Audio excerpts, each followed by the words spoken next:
Hey guys, what is going on? Blossom is back, and today I'm going to do something I haven't done on the channel in a while, and that is continuing the series of that what you can get from that pack series.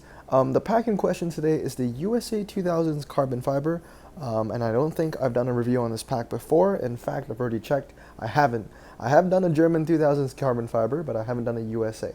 Now, the reason why I haven't done an episode of what you can get from this pack series in a while is because I've noticed that a lot of the packs recently are either packs that I've already covered, or just packs that are really self-explanatory. So, for example, self-explanatory packs would be like American Dream packs. I mean, I guess, I don't know. I feel like a lot of people already know what American Dream cars are, or maybe just a Nissan carbon fiber, which obviously I don't need to make a video about what you can get from a Nissan carbon fiber. But the USA 2000s one is a pack I haven't done before. I've done the German 2000s, but I've done the USAs. And yeah, it's also really important because it is the required field of cars that you need for the finals. And I have to say, not being biased or anything, the finals this time around are actually more special than, I guess, the last couple of weeks, because we're actually talking about an RQ30 Legendary. So with that said, let's get into the pack. If you guys don't know already, it's just very simple. I just tell you what's in the pack, and I tell you my opinion, if each car is good or not, and I'll give a verdict at the end whether you should open it or if I am going to open it. So starting off is the Pontiac Trans Am 35th anniversary. This is actually one that I own. This is maxed out 969, 4.20 to 60, 87 handling, low ground clearance, and a top speed of 175. To be honest, this is actually quite a strong car. I like it. Although it's RQ19, I would say it's one of the better cars at RQ19. And the 35th anniversary Trans Am is not a bad car to get. So if you do get this from the pack, don't feel too disappointed. However, do feel disappointed if you get the Pontiac Solstice GXP Coupe. This car, once again, it's more of a specialist car. The main thing about this car, unlike the Firebird, it has, a good top speed. The Firebird, I mean, has a good top speed, good 0 to 60.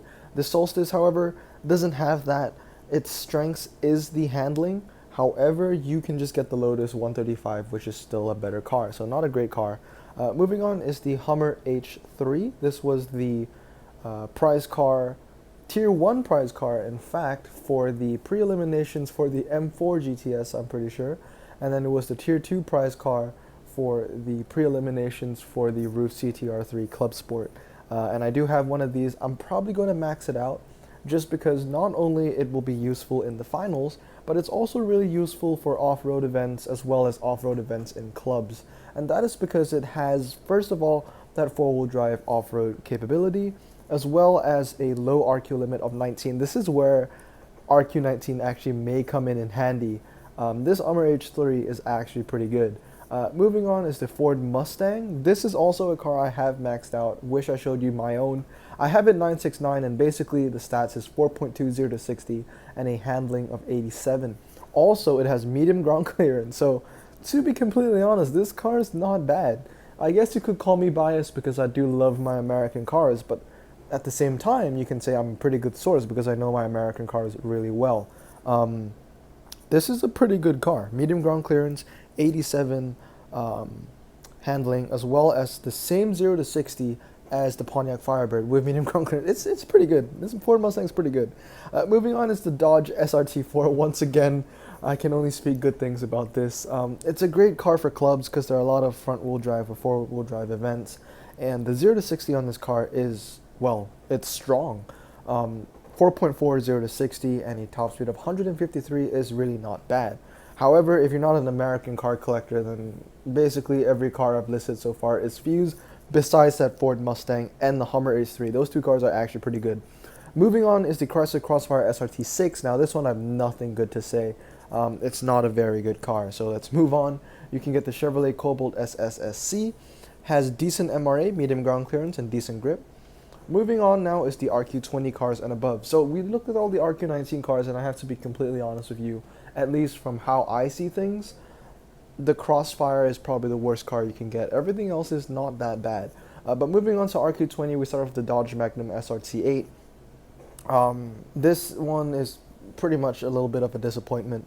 I don't have it maxed out at all. I have a maxed out Charger and Charger Daytona, but not the Magnum. Moving on is Dodge Nitro R2, which is the only ultra rare Dodge I do not have. So if I were going to open this pack, I wouldn't be too mad if I got this just to complete my Dodge collection. However, it doesn't look like a really outstanding car in any sort, so fused material. Moving on is the Dodge Charger SRT8. Now this car has horrendous MRA, really bad MRA. However, the on-paper stats is actually really good. 4.7, 0 to 60, 80 handling is actually the exact same stats to the Cadillac El Mirage, which is actually RQ22. The only difference that split these two cars is the El Mirage has MRA and the SRT8 doesn't. They're both medium ground clearance, and honestly, all in all, the SRT8 is a great car for medium city streets, or even small city streets, or even quarter-mile drags. But anything that requires MRA, we're talking test bowl, half mile, full mile fast circuit, then this car is trash. But honestly, it's not bad. It's still a pretty good car. Moving on is the Chevrolet Trailblazer SS. This car needs no introduction. If you get it, you want to keep it. It's a great car. And it's one of those cars in the game where you want to have duplicates of. Moving on is the Pontiac GTO. Once again, not a bad car. You know, thinking about it this way, guys, I'm just biased. I'm sorry.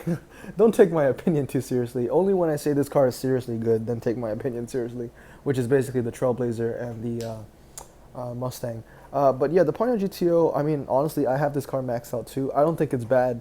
Medium ground clearance, maxed out will hit about 89 handling. I can't remember off the top of my head what the 0 to 60 is. I think it's 4.2. But in my opinion, it's not a bad car. But, you know, I can see why it would be fused material as well. Moving on is the Chevrolet Cobalt SS. Now, this one, seriously though, this is a seriously good car. This is up there with my actual seriously good cars with the Chevrolet Trailblazer and the Mustang. This is a great car, front-wheel drive. This is the best front-wheel drive American car in the game. Maxed out, it'll be 9.4 0 to 60 and 4.6 0 to 60 and 94 handling. This is actually a very strong car, and I used it a lot in the pre-eliminations for the Club Sport CTR3. And as you know, I did really well getting the carbon fiber and ending in the top 10 at 7th. So this is actually a really good car, medium ground clearance as well. But let me just reiterate the fact that this is the best front-wheel drive American car in the game. 99% sure. This is a great car. Moving on is the Cadillac XLR-V. This one's nothing too special. Moving on with what I like to call the best Buick in the game. Best Buick meaning it's, you know, the highest RQ. It's really not a great car. It has decent handling, but the MRA isn't great, and the 0 to 60 is bad, and there's no top speed. It's not good. Even I wouldn't collect that. Next is probably the cream of the crop when it comes to off-road cars you need for the finals, and that is the Pontiac Torrent GXP. This car is actually, once again, very good. Not only it's a car that you want for the finals, but it's also a car you just want in your garage. Before the GXP, there was the Cadillac XT5, which was king of the RQ22 SUVs. As you guys know, the XT5 goes up to 85 in handling, and it has a 0 to 60 of 5.5 or something along those lines. It's a really great car, but then it got upgraded to an Epic RQ23, and yeah, you're just not gonna max it out anymore if you get it now. So I guess the new XT5, and I've been talking to my friends about this, so I'm not the only one that thinks this. The new XT5 now is the Pontiac Torrent GXP in terms of four-wheel drive all-surface tires. Obviously, when you want to go to off-road events, you're better off with the Colorado ZR2 or the GMC Sierra All-Terrain. However, this is a good predecessor to the Cadillac's XT5. It's also pretty strong in the grip department or the handling department, going up to 84, but I forget what the 0 to 60 is maxed out. I do have this max, however, and I have to say it's pretty good. Now moving on to the last ultra rare is the Cadillac STS. This is a car I don't own. I know it has good power, decent MRA, and a good 0 to 60, decent handling as well. It's just a good all-around car with the standard tires and the medium ground clearance. However, I never really used it. I guess if I get it again, I might max it out, but I do prefer using the coupe, the four-wheel drive coupe. I don't know. I think it's not CT6. It's CTS coupe. I think it is. Medium ground clearance four-wheel drive. I prefer using that. But however, I've seen this car used in several events. It used to be RQ21. It got a buff, so it has to be pretty good in some way. But to me, probably gonna be fused. Now moving on to the epics, the ultra rares are done. We have the Chevrolet Corvette Z06. This beautiful, beautiful picture to start off. It has good handling as well, good top speed, decent MRA. However, it's fused material. It's an RQ23 epic at the end of the day. You don't want to invest in it for the finals because RQ23 epics are only slightly better than an RQ22. In some cases, the RQ22 car might even be better because you can max it out. So I wouldn't invest in it. Moving on is the Cadillac STSV. Once again, nothing too special. I wouldn't invest in it. This car has great MRA though. Moving on is the Cadillac CTSV, different year I think. Yeah, it's just 1 year before, nothing too special. Okay, let's move on. We have the Chevrolet Corvette. Now this car, albeit, is not bad. On paper, it's really good. The MRA is kind of weak, but on paper stats is really good. 3.90 to 60, 86 handling, nothing to complain about there. I would say the handling is a little weaker compared to the other C6 and C7 Corvettes that we're about to see, but it's not a bad car. However, if you want to get tier 1 in the CTR3 pre-eliminations or finals, this isn't going to cut it. You want either this one, the Z06 Lingenfelter, which has an MRA of 85, 0 to 60 of 3.8, 87 handling, 200 top speed. I was doing research on all the Corvettes in top drives, and not only the ones that are 2000s, we're talking just all the Corvettes. So the Grand Sport, the Z51, and I have to say, on paper, this Lingenfelter is the best Corvette in the game. If you guys don't remember, it used to be legendary, and I think it's one of the best Corvettes, or the best Corvette in the game. And ironically, it's the only Corvette I don't own. It has the best MRA of 85. It is one of the lightest. I think it is the lightest Corvette. It has one of the lowest 0 to 60s as well. The only thing, and it has one of the highest top speeds. The only thing that it really lacks is the handling. It doesn't have as good of a handling as, per se, the Grand Sport, which has 88. But yeah, this is a really good car. Just really, really good car. But moving on to another car that has 88 is the other Corvette you probably want, which is the Chevrolet Corvette Z06. Not the Lingenfelter. This is basically just a little, like a heavier version and a grippier version of the Lingenfelter. The Lingenfelter is more of like a light, kind of fast car. This one is more of a, heavy, grippy car, if that makes any sense. And I've already done research on some of the times of these Corvettes. The Chevrolet Corvette Z06 has the best slalom time out of all the Corvettes, I'm pretty sure. It's better than the Lingenfelter.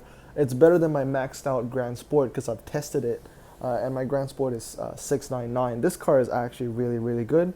I have it as well, and it's, yeah, well, I'm maxing it out right now as we speak. Now moving on to the legendaries, there are two that you can choose from. First is the Ford GT, which I own 2 of. I love this picture, 1 because it's a Ford GT, and 2 because one of my favorite British cars is in this picture, as you can see there, the Noble. This car is good, 3.5 to 89 handling compared to the Z06 3.9 and 88. However, the Corvettes, are a lot easier to max out than the Ford GT. The Ford GT is a legendary. Legendaries are hard to max out. And this is an RQ27 legendary. Who wants to max out an RQ27 legendary unless it's a Porsche 917? So I would say honestly getting the Corvettes would be better. But the Ford GT is just a legendary car. And I mean that as legendary in the game and legendary as just a car itself. The last car you can get from the pack is the Cadillac Sixteen. This is an amazing, amazing car, and you need this.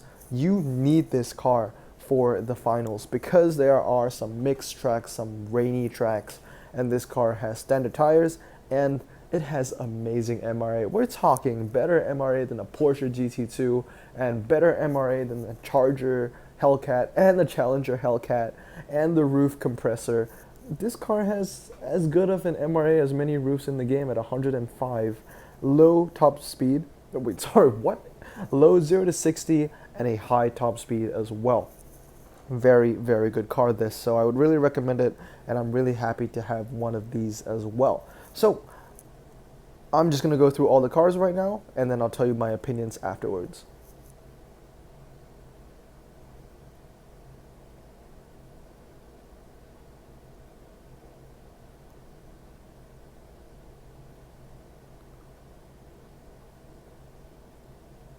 Well guys, those were all the cars you can get from the USA 2000s carbon fiber. So my verdict, Should you open it?